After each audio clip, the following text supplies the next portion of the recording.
Okay, I love you, bud. I'll see you soon. You be a good boy.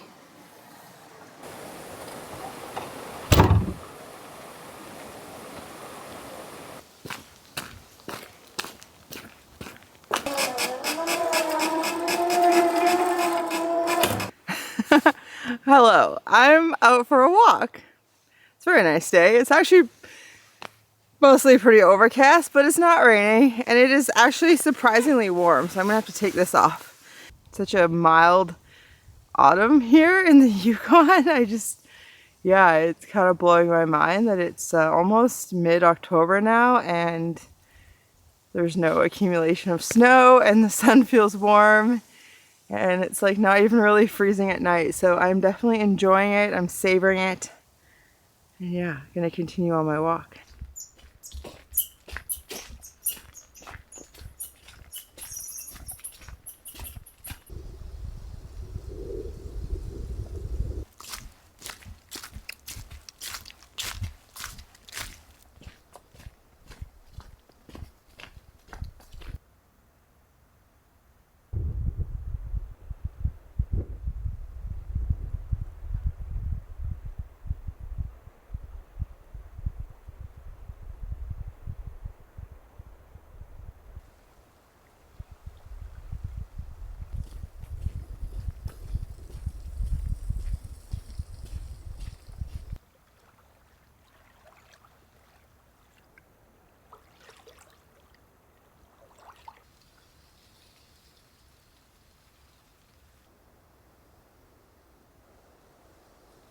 All right, it felt great to get out for a walk before hitting the road today. I've actually been camped here at this site tucked away in the trees next to a river, next to a lake, with views of mountains for the past few days. It's been really, really nice. I've just been walking around and doing a bunch of editing and having cozy inside sort of self-care time and just, yeah, chilling with Frank. It's been great. It's been really quiet. I've only had a couple different people come by to go fishing. But yeah, it's been real nice. Enjoy the sound of the rain, the sound of the river.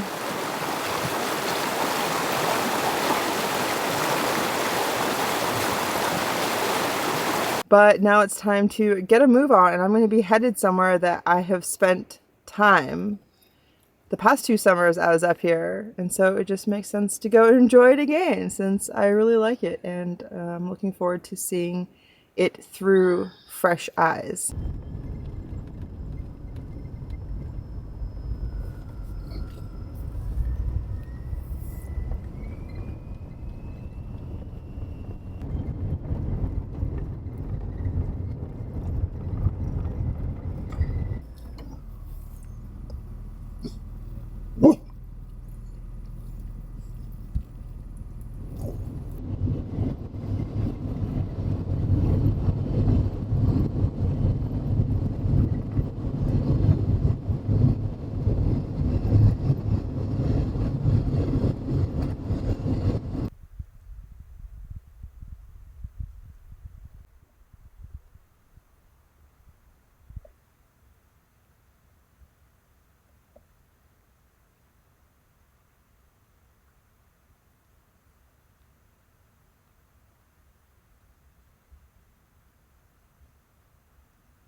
Alright, today has been an awesome day. It was kind of like late afternoon by the time I got back from my walk and hit the road, and then I had to do a bunch of work when I passed through a small town. So by the time I got out here, it was almost dark, and I don't really like driving after night if I can avoid it.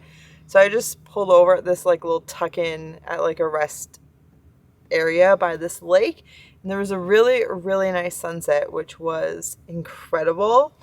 But overall, it was a great day. It was a, nice walk this morning. And then actually before I saw that caribou and the grizzly, I saw a red fox, which was so exciting because the fox is like my favorite animal, and it had its black little booties, and it was so precious, and I thought I was recording it, but the camera wasn't recording, so I didn't get it on video. But I did buy concert tickets today, which I'm really excited for. This like artist who I used to listen to a lot back in like the late 2000s, and then again about 5 years ago he had a 2018 album that I loved, and then I just like haven't really listened to a lot of new music the past few years. And so since I got a phone with a bigger storage, I've been going and like downloading more music because I listen to most of my music when I'm driving. And so I need to be able to have music offline. And so I went to download my old favorite albums of his, and he had a 2022 album, and he's on tour. So I bought tickets to take a friend with me when I get back down south. That'll be like in Vancouver in December, early December. So that's really exciting. It's fun to have something like that to look forward to. But it is cold out. It is. I don't want to be hanging around outside cooking, letting the van get cold and Frank being cold. So I have the heat on behind me, and I'm just going to cook these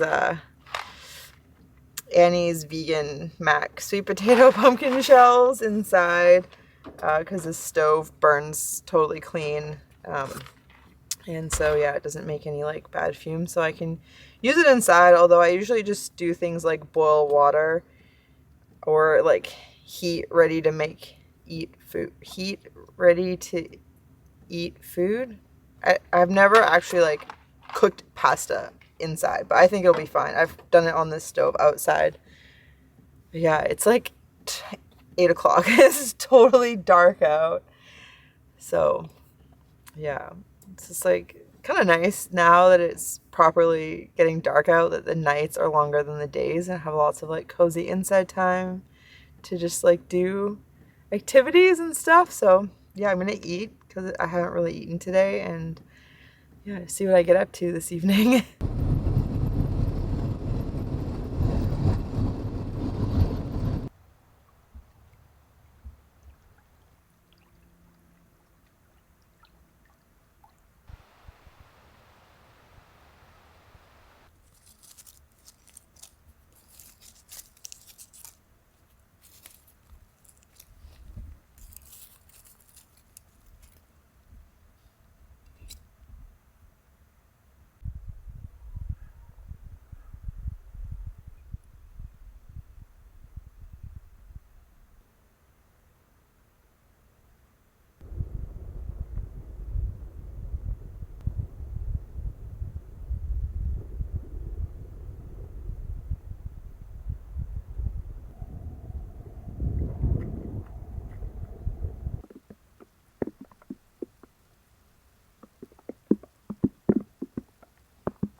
It's raining like right here, and it's not raining right here, but there's an epic rainbow.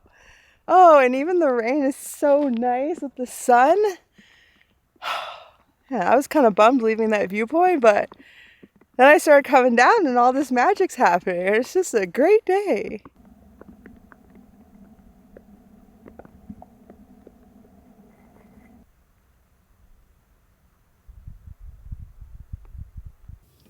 All right, bud.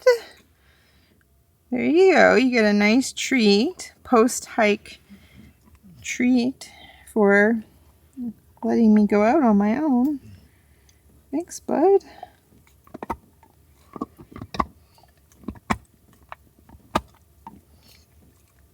I'm sure glad that I'm able to spend the night here, because I would be spending the night here either way. It was pretty late when I got back to my van. It was after peak sunset, sometime during dusk, which was really pretty. It was a nice way to end up back at camp, and there was a baby beaver hanging around near my end of the lake.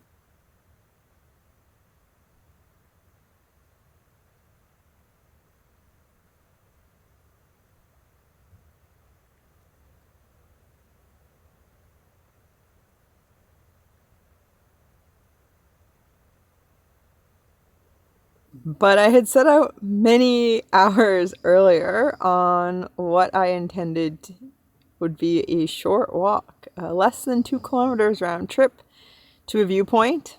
And it was just such a nice day out that on my way down, when I saw another trail, I decided to follow it. I'm a pretty curious person, and the trail just kept going. So I kept going, and it was just such a nice day in the forest, and the understory was just so nice, and the melange of trees made just such a perfect smell. And the trail started opening up to views of the lakes and the mountains, and it was just all so pleasant, and I didn't want to turn back. So I kind of hoped that the trail would kind of just lead me in a loop eventually back to where I was camped. And so I kind of gambled on that and kept going. And yeah, I walked quite a ways down this trail, and then suddenly the trail ended, and I was at a quad track with a power line. I think it was a power line, I'm not sure. It was like radio, I don't know, but I had a few options at that point. One was to go back the way I came, which would have been at that point about 4 kilometers back to the van. And as much as I would love to walk that section of trail again, I didn't feel like doing that today because I knew in a direct line, at least, I was a lot closer to my van than 4 kilometers. And another option was to take the quad track to the right and go downhill. I had looked at some maps, so I knew that eventually that quad track would lead me to a dirt road that would lead me to town. And then from town, it would be a 5-kilometer road walk back to camp. So if I had moved efficiently and quickly, that would have taken me 2.5 hours. So I didn't really want to do that. I don't really like walking along the road if I can avoid it. So the other option was to double down on my gamble and to go left and to see where that went. And so I followed it for a while, and it kind of just ended. It ended, and the lines, transmission lines or whatever they were, ended. And I had really nice views. It was just such a perfect day, and I could actually see way down to the lake where my van was. And yeah, there was no trail to get me there. And at this point, it would have been even further to go either of the other 2 options. So I just decided to bushwhack. I figured I would just take the direct route. It felt amazing. It felt so good to be bushwhacking again. I haven't bushwhacked in a long time. It felt like a real adventure all of a sudden. And it like instantly teleported me back to myself, or to this version of myself that I kind of left in the past as Frank got older, and I went through a whole lot of health stuff that really just kept repeatedly knocking me down. And so it felt like coming back to life, walking down the side of this mountain. But yeah, it was really, really fun. And I have a lot of bushwhacking experience, coastal bushwhacking experience. So like thick bushes. And I am quite skilled actually at navigating micro-terrain and wayfinding. It's something I've always been really good at. I just picked my way down different like rocky ledges and game trails and stuff, but I never had to double back. And it went pretty smoothly. Oh, flagging. Interesting.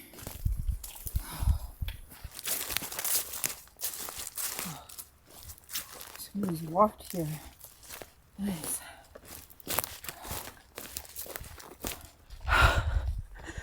Oh, this has been quite the adventure. Labrador tea. I've seen so many edible and medicinal plants on this walk. I'm pretty sure this flagging is going to lead me back to my van. just in time for dark, honestly. Oh, yeah. Well, someday this will likely actually be a trail. Probably not my whole route, but where I'm walking right now. Oh, boy.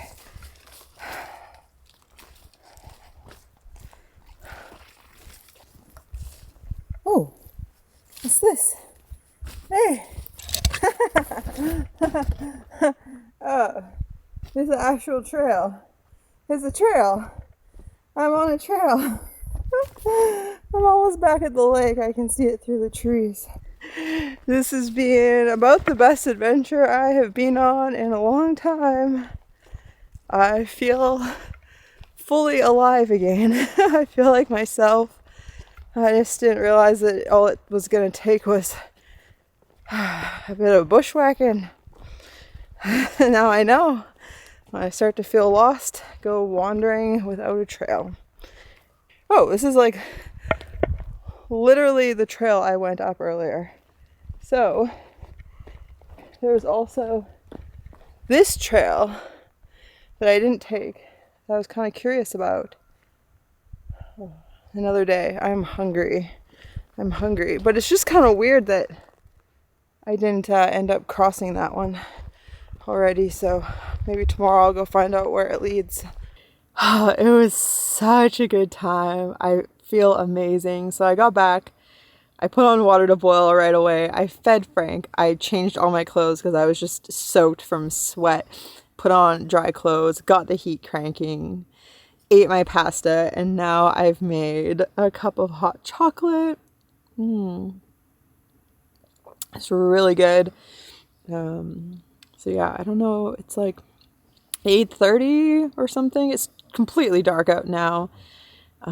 So yeah, we're just gonna have a cozy night. I'm feeling really, really satisfied from my adventure. Oh, and by the way, I'm in BC. I've left the Yukon technically because I'm in BC, but I haven't like actually left the Yukon because there's 3 different parts of BC that you can't access from the rest of BC. You have to access them from the Yukon, or 2 of them can be accessed from Alaska. So the first one is a section of BC along the Haines Road between Haines Junction in the Yukon and Haines, Alaska.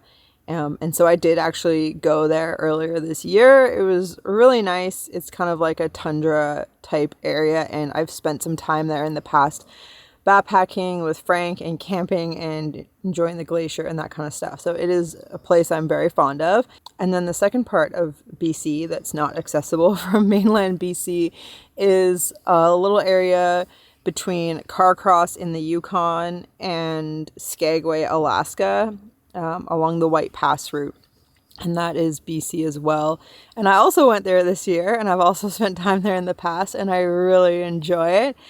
And both of those parts of BC don't have any towns or services or anything like that. They just are technically BC, but there's nothing there.